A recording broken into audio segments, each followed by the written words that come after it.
morning, ladies and gentlemen. As the program indicates, my name is Josiah Popp. Dr. Caleb Kargas is my faculty advisor. Now, before I begin this presentation, I do want to acknowledge one individual who helped me extensively, and that is Father Steve Staklis, who's the head priest over at the Greek Orthodox Church at St. Paul's, just across the way here. He gave me a lot of information and books to guide my research and craft my understanding of Eastern Orthodox theology and Eastern European history.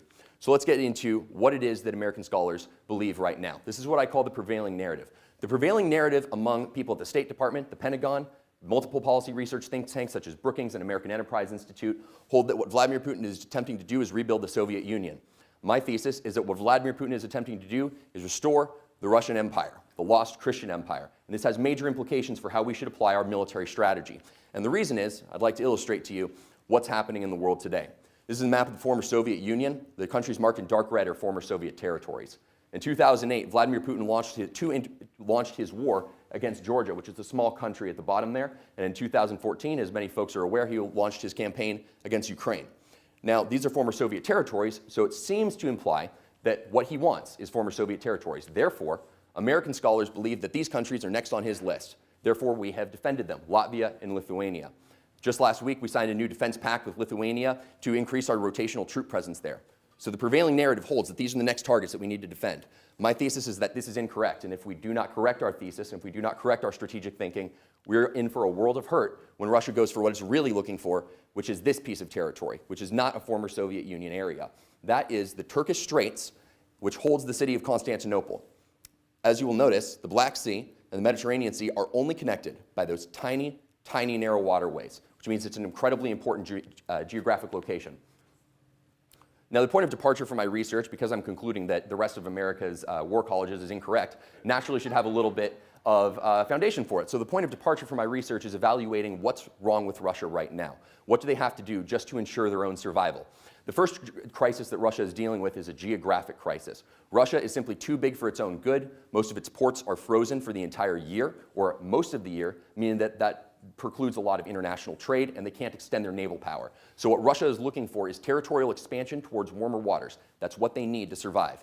Additionally, there's the economic crisis. The problem is that when other countries put sanctions on Russia, Russia has to just sit there and take it. They don't have a lot of leverage over other countries' economies. So what they're looking for is to control their own trade and get leverage over other countries' trade.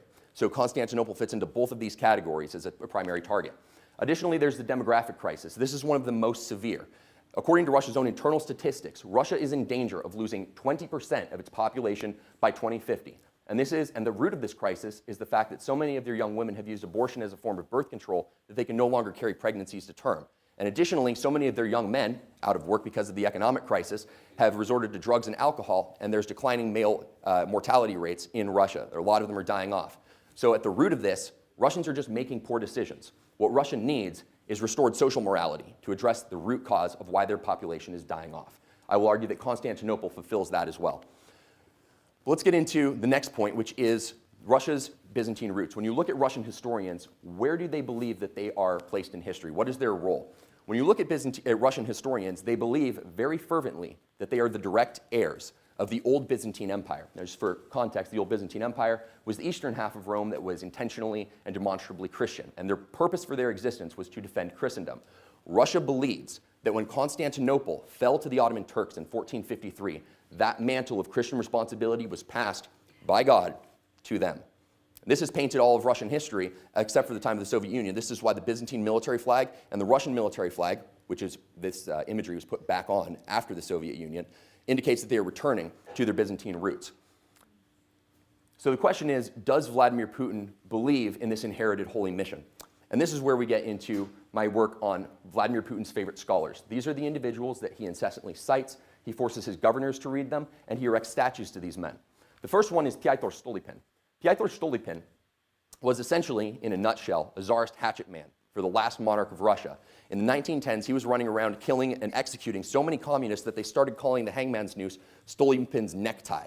And so if Vladimir Putin admires this man, it's an indication that he probably does not like communists that much. Now, the next individual is Nikolai Berdyaev. Nikolai Berdyaev was a Russian ethicist and philosopher, and his whole perspective was he lived during the time of World War I. He watched the world rip itself asunder. And so what he thought is, it's humanistic philosophy, it's godlessness that has led to this mass slaughter. And what's required to heal the world is a new Russian empire, a world under Russian unity with new Orthodox Christian values. So he envisioned what the empire should look like. And by the way, he explicitly said a Russian Constantinople is critical to fulfilling that mission. Then we get to Ivan Ilyin. Ivan Ilyin is an individual who was also a religious philosopher, banished from the Soviet Union.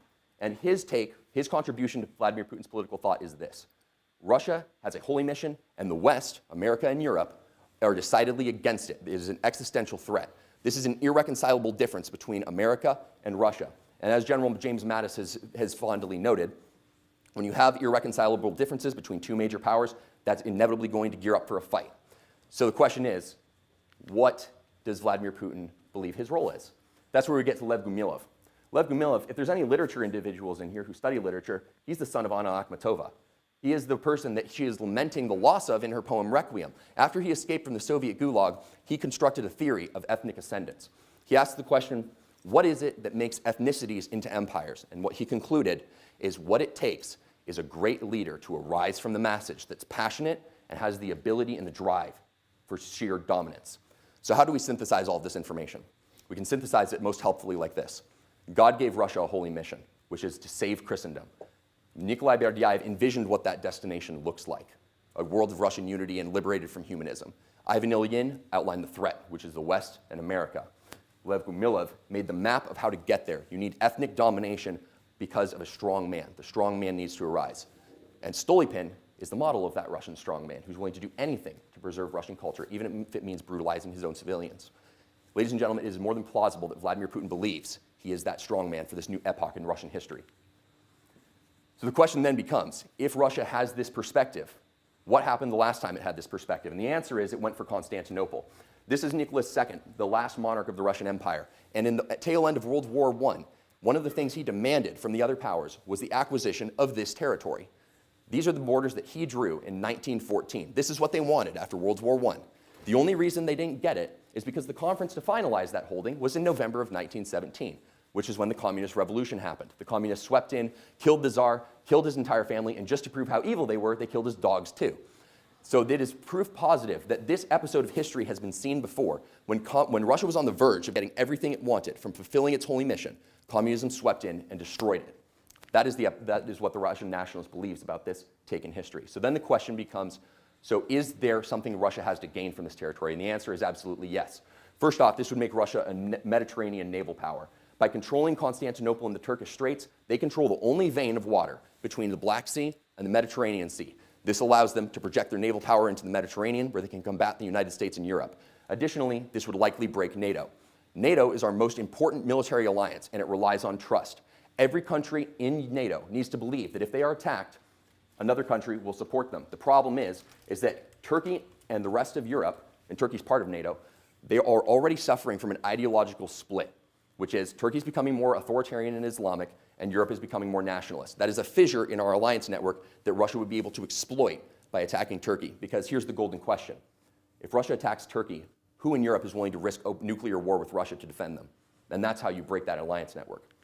Then there's the economic advantage. A fifth of the world's wheat trade flows through the Constantinople and the Turkish Straits. This means that Russia would be able to control the economies that are reliant on the Black Sea and force those countries to play ball with Russia if they want to have a healthy economy.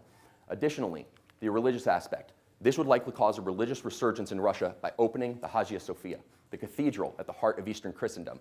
This would help rebuild an Eastern European power bloc, like what the Soviet Union had, but it would keep it together because Eastern Europe is very, very Christian. They're not communists, they're very Christian.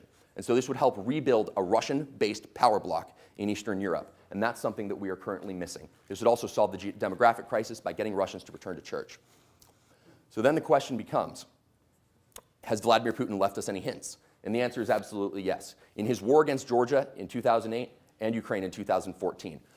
So Area C, which is Abkhazia, is the first piece of territory that he sliced off of Georgia in 2008. That is very close to Supsa, which is a main economic hub that carries the oil from the Caspian Sea to the Black Sea for trade. Additionally, it's by the port of Batumi, which is a major naval target. Russia's annexation of Abkhazia has situated him for a conquest towards Turkey on the Eastern Front. D is South Ossetia, which allows him to be in close proximity to the Georgian capital to bring it to heel quickly. So what Russia's doing in 2008 is gearing up for an Eastern Front war against Turkey, because if Russia did engage Turkey, it would need two fronts. Now the next place is Crimean Peninsula, which is Area E. Russia, and it's pretty clear among American scholars what Russia's done, they've taken over the port of Sevastopol, and they're building up their naval forces.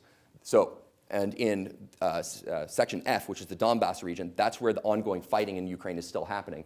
And what Russia is doing is absorbing all of Ukraine's defense contractors and building up more lethal weapons, more ballistic missiles, more tank armor, and more armored personnel carriers.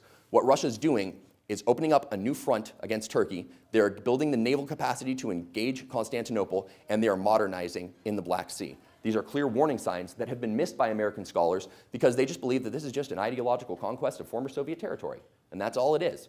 We have missed the fact that Putin is gearing up for another conquest, and if we miss it, we're going to be in a world of hurt. So that's what the world will likely look like after Vladimir Putin does this. So then the implications. The first implication is rather troubling, which is that the Soviet Union is gone. We need to readjust our thinking to re-engage what it means to fight a Christian empire like Russia, and we have to engage our strategy accordingly.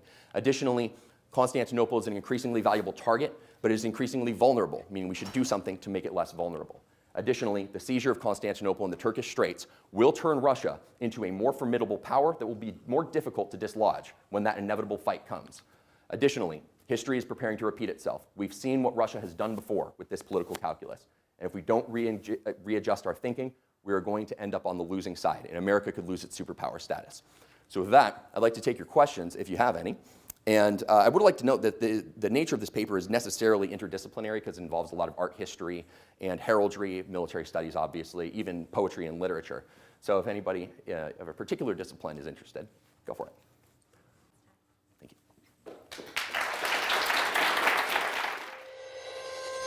you.